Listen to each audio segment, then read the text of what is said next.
Hi friends, welcome to my YouTube channel. ಇವತ್ತಿನ recipe ಬಂದು hariyali chicken ಮಾಡೋದಕ್ಕೆ ಅರ್ಧ ಕೆಜಿ ಚಿಕನ್ ವಾಶ್ ಮಾಡಿ ಎತ್ತಿಟ್ಕೊಂಡಿದ್ದೀನಿ. ಒಂದು ಮಿಕ್ಸಿ ಜಾರ್ ತಗೊಂಡು 1 ಗೆಡ್ಡೆ ಬೆಳ್ಳುಳ್ಳಿ, 1 ಇಂಚ್ ಶುಂಠಿ, ಖಾರಕ್ಕೆ ಎಷ್ಟು ಬೇಕೋ ಅಷ್ಟು ಹಸಿರು ಮೆಣಸಿನ್ಕಾಯಿ ಹಾಕೊಳ್ಳಿ. ಹಾಗೆ 1 ಹಿಡಿ ಪುದೀನ ಸೊಪ್ಪು, ಸ್ವಲ್ಪ ಕೊತ್ತಂಬರಿ ಸೊಪ್ಪು, ಸ್ವಲ್ಪ ನೀರು ಹಾಕಿ ನುಣ್ಣಗೆ ಪೇಸ್ಟ್ ಮಾಡ್ಕೊಂಬರೋಣ. ನುಣ್ಣಗೆ ಪೇಸ್ಟ್ ಮಾಡಿರೋ ಮಸಾಲೆನ ವಾಶ್ ಮಾಡಿಟ್ಟಿರೋಂಥ ಚಿಕನ್ಗೆ ಹಾಕಿ ಅರ್ಧ ಹೋಳು ನಿಂಬೆಹಣ್ಣು, ರುಚಿಗೆ ಎಷ್ಟು ಬೇಕೋ ಅಷ್ಟು ಉಪ್ಪು ಹಾಕೊಂಡು ಆ ಚಿಕನ್ನು ಮಸಾಲೆ ಎಲ್ಲ ಮಿಕ್ಸ್ ಆಗೋವರೆಗೂ ಮಿಕ್ಸ್ ಮಾಡ್ಕೊಳ್ಳೋಣ. ಅದಾದ ಮೇಲೆ ಆ ಮಿಕ್ಸ್ ಮಾಡಿರೋ ಚಿಕನ್ನ 1 ಅವರ್ ಫ್ರಿಜ್ಗೆ ಎತ್ತಿಡೋಣ.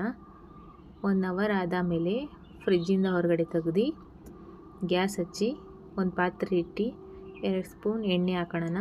ಎಣ್ಣೆ ಕಾದಾದ ಮೇಲೆ 2 ಪೀಸ್ ಚಕ್ಕೆ, 1 ಪಲಾವ್ ಎಲೆ, ಟೇಸ್ಟಿಗೆ 2 ಹಸಿರು ಮೆಣಸಿನ್ಕಾಯಿ ಕಟ್ ಮಾಡಿ ಹಾಕ್ಕೊಂಡಿದ್ದೀನಿ. ಹಾಗೆ 2 ಮೀಡಿಯಮ್ ಸೈಜ್ ಈರುಳ್ಳಿನ ಉದ್ದುದ್ದಕ್ಕೆ ಹಚ್ಕೊಂಡಿದ್ದೀನಿ.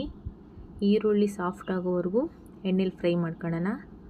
ಈರುಳ್ಳಿ ಸಾಫ್ಟ್ ಆದಮೇಲೆ ಫ್ರಿಜ್ಜಿಂದ ಎತ್ಕೊಂಡಿದ್ದೀವಲ್ಲ ಚಿಕನ್ನು, ಆ ಚಿಕನ್ನ ಈರುಳ್ಳಿ ಒಳಗೆ ಹಾಕ್ಕೊಂಡು ಮಿಕ್ಸ್ ಮಾಡ್ಕೊಳ್ಳೋಣ. ಒಂದು 5 ರಿಂದ 10 ನಿಮಿಷ ಮೀಡಿಯಮ್ ಫ್ಲೇಮಲ್ಲೇ ಬೇಯಿಸ್ಕೊಬೇಕು. ಅದಾದ ಮೇಲೆ ಸ್ವಲ್ಪ ಅರಿಶಿನ ಪುಡಿ, ಹಾಗೆ 2 ಸ್ಪೂನ್ ಧನಿಯಾ ಪುಡಿ, 1 ಸ್ಪೂನ್ ಚಿಕನ್ ಮಸಾಲ ಹಾಕಿ 5 ನಿಮಿಷ ಬೇಯಿಸ್ಕೊಳ್ಳೋಣ. ಬೇಯಿಸ್ಕೊಂಡಾದ ಮೇಲೆ ಲಾಸ್ಟಿಗೆ ಸ್ವಲ್ಪ ಕೊತ್ತಂಬರಿ ಸೊಪ್ಪು ಹಾಕಿ 1-2 ನಿಮಿಷ ಹೈ ಫ್ಲೇಮಲ್ಲಿ ಹುರ್ಕೊಳ್ಳೋಣ. ಆವಾಗ ರೆಡಿಯಾಗುತ್ತೆ ಹರಿಯಾಲಿ ಚಿಕನ್. ಇದನ್ನು ಚಪಾತಿ ಜೊತೆಗೆ ಸರ್ವ್ ಮಾಡ್ತಾಯಿದ್ದೀನಿ. ಈ ರೆಸಿಪಿ ಇಷ್ಟ ಆದಲ್ಲಿ ಲೈಕ್ ಮಾಡಿ, ಶೇರ್ ಮಾಡಿ, ಕಮೆಂಟ್ಸ್ ಮಾಡಿ. ದಯವಿಟ್ಟು ನಮ್ಮ ಚಾನಲ್ನ ಸಬ್ಸ್ಕ್ರೈಬ್ ಮಾಡ್ಕೊಳ್ಳಿ. ಇದೇ ಥರ ನಮಗೆ ಸಪೋರ್ಟ್ ಮಾಡ್ತೀರಿ. Thank you so much. Bye.